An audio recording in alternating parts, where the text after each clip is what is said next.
Cerita diawali dengan memperlihatkan regu pasukan khusus kepolisian yang mendapat surat tugas untuk menangkap seorang gubernur bernama Sandro karena terbukti melakukan tindak korupsi dana rumah sakit.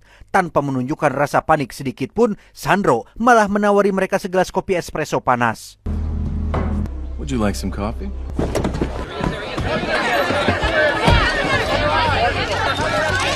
Dan kisah akan berfokus pada salah satu agen khusus yang juga ikut andil dalam penangkapan tadi siang bernama Miguel. Pasca perceraiannya beberapa tahun yang lalu, kini ia harus merawat putri sematawayang mereka yang bernama Alice seorang diri akibat sang istri yang tidak sanggup membiayainya. Good night, Daddy.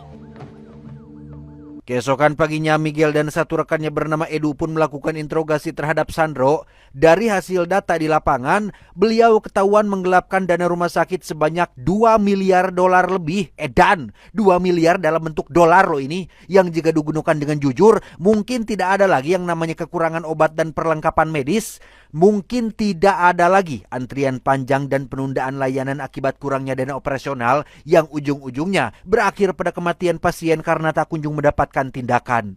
It is incompetence from my predecessor.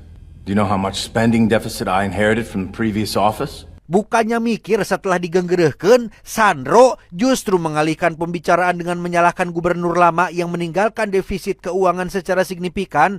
Tanpa mendapat jawaban dari pertanyaan Miguel sebelumnya, Kapten tiba-tiba menarik mereka dari ruang interogasi dengan alasan pengacara sudah mengambil alih kasusnya. I held him off as long as I could. I appreciate that. Now there's nothing can be done right now.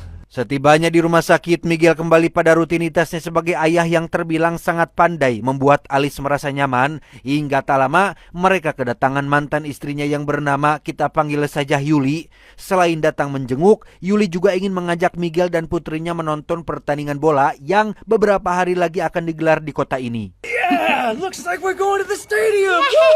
Yeah. Keesokan paginya di kantor polisi, Miguel dan Edu benar-benar dibuat kecewa saat kepala polisi yang bernama, kita panggil saja Samsul, mengabarkan bahwa kasus Sandro akan ditangguhkan dan kemungkinan hanya direlokasi ke lembaga masyarakat. Sempat komplain karena para agen sudah menghabiskan berbulan-bulan demi mengumpulkan semua barang bukti.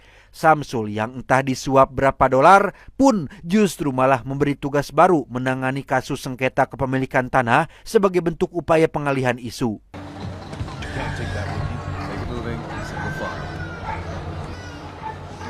Karena hari ini adalah jadwal pertandingan, Miguel yang masih bekerja pun meminta Edu meneruskan evakuasi pembebasan lahan tanpa dirinya. Sementara Yuli akan menyusul belakangan. Ia dan Alice melanjutkan dengan berjalan